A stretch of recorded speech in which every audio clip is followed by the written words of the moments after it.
Well, hello, dear friends. Those of you who are beloved by God, thank you for joining me on yet another midweek meditation.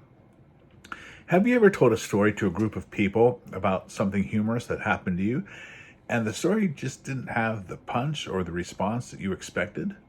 The funny thing that happened to you just didn't translate well to your listeners.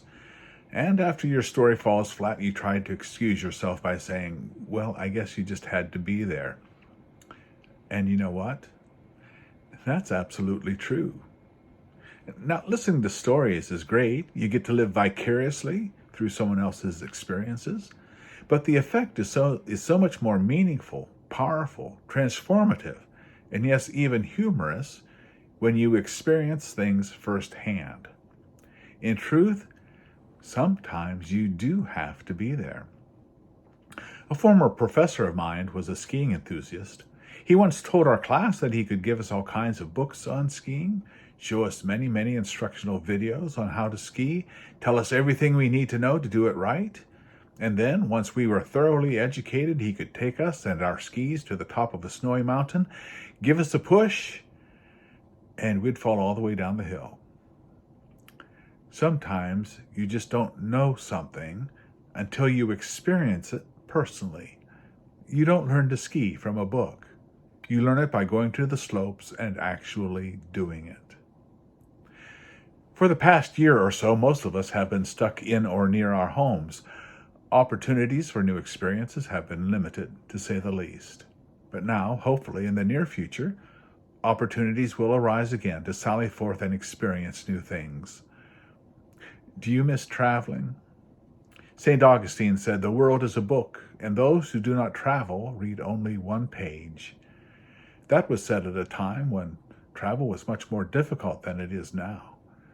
For a long time now, most of us have been stuck on one page. The truth is, it's much better to stand upon a mountaintop than to view a picture of it. Much better to climb the Acropolis than to read a book about it. Much better to sail the Sea of Galilee than to imagine it in your mind. Much better to dip your toes into a tropical sea than to fake it with a warm bath. And this I know from my own personal knowledge, and I believe my life is richer because of it.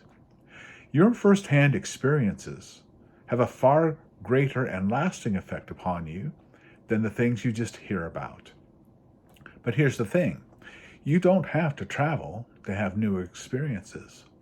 Sometimes the most amazing things happen right where you are. And this is especially true when we have a God who can inspire you to do marvelous things very close to home. For instance, do you have a problem that seems unsolvable? You've heard about people turning their troubles over to God, and the results were amazing. But have you ever tried doing this yourself? Some people have been holding grudges for decades, and the emotional bile slowly degrades their hearts. You've heard stories of how once a person finally forgives, a tremendous burden is lifted, a wonderful relationship is restored, a friendship is reestablished. But how about you? Have you personally experienced the power of forgiveness in your life? You have heard how some people have left their comfort zones and reached out to others to serve in Christian love. You hear them talk about how rich their lives have become as a result. And although you appreciate hearing these stories, you've never ventured forth to try it for yourself, even though you're bored to death.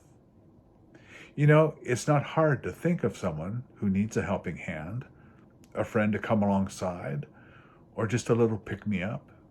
It's not hard to call one of the many local service agencies and ask, "How can I help?" They would be thrilled to hear from you. The point is, faith is best discovered not by hearing about it, not by affirming it in the abstract, but through personal experience. So don't just say you believe, put it into practice. Find out yourself through personal experience how faith works in the lives of those who live it out. Thank you for listening today. God bless you, and we will see you soon.